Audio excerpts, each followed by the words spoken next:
Welcome to the Black Gay History Channel. Please like this video and subscribe to this channel for more captivating content. Carl Bean is a groundbreaking evangelist, gospel singer, and spiritual leader who emerged in the 1970s as a gospel, R&B, and disco singer.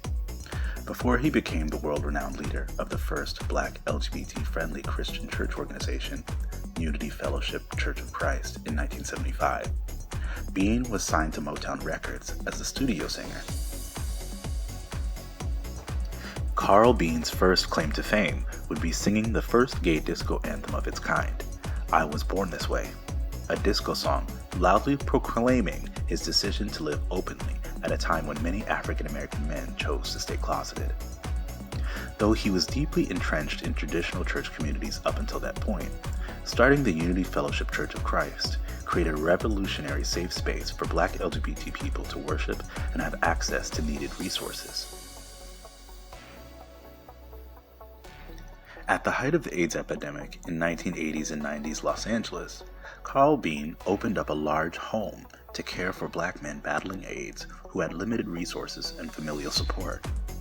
Currently, the Carl Bean House collaborates with nonprofits in support of Black gay men's health and is now a historic landmark in Los Angeles. Today, there are United Fellowship Churches of Christ in major cities across the United States.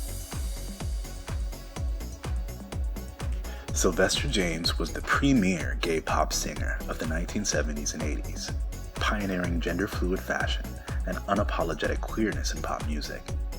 Known for his high-pitched vocal range and energetic disco music, Sylvester's music was the soundtrack of the early gay civil rights movement that was emerging in the 1970s, where gay men were finding community in dance clubs and social organizations.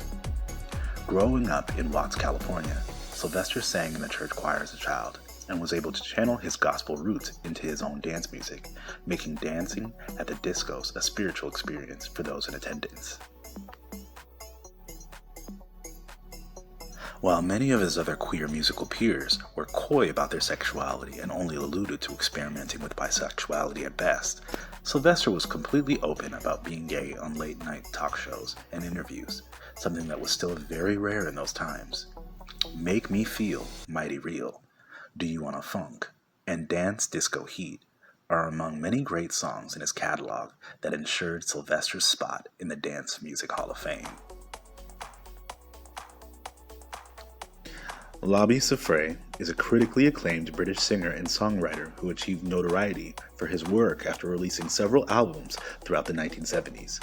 Spanning many different genres and sounds like folk, soul, and jazz, Siffre landed several hits on the UK pop charts, but slowed down his career towards the end of the decade due to stressors in the music industry.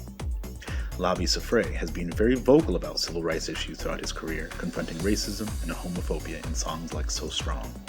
Siffre has also been sampled by many modern artists like Jay-Z, Kenny Rogers, and Kanye West. When rappers Eminem and Dre wanted to sample one of his songs in 1999, he demanded they change the homophobic and sexist lyrics.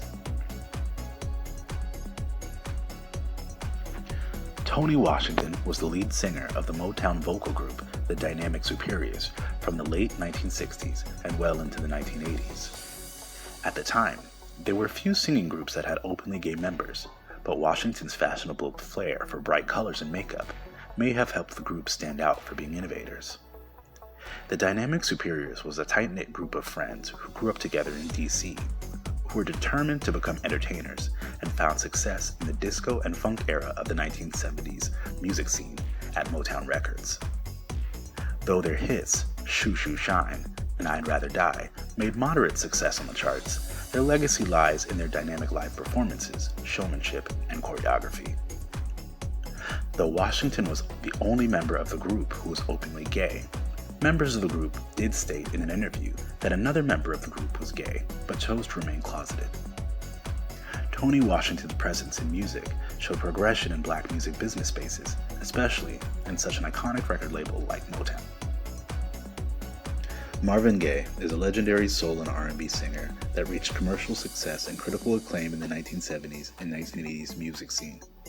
Though he worked as a studio engineer and musician in the 1960s with Motown and helped create many noteworthy songs, his solo success picked up in the 1970s with releases like the classic sexy slow jam, Let's Get It On.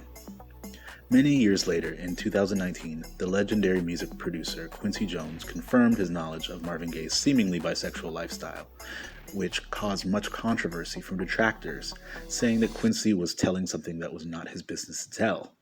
What many may not have realized about the singer is that in his autobiography Divided Soul, which was released in 1982, Marvin Gaye plainly states that he was always attracted to men. Besides pushing boundaries in conversations around sexuality, Gaye is most well known for making some of the most compelling songs in history about love and lovemaking. Marvin Gaye received 2 Grammys for his performances in R&B music and spent many weeks at the top of the R&B charts, making him one of the most iconic performers of the 70s and 80s. More than ever, it is important to acknowledge black men can be same-gender loving, talented, and successful simultaneously.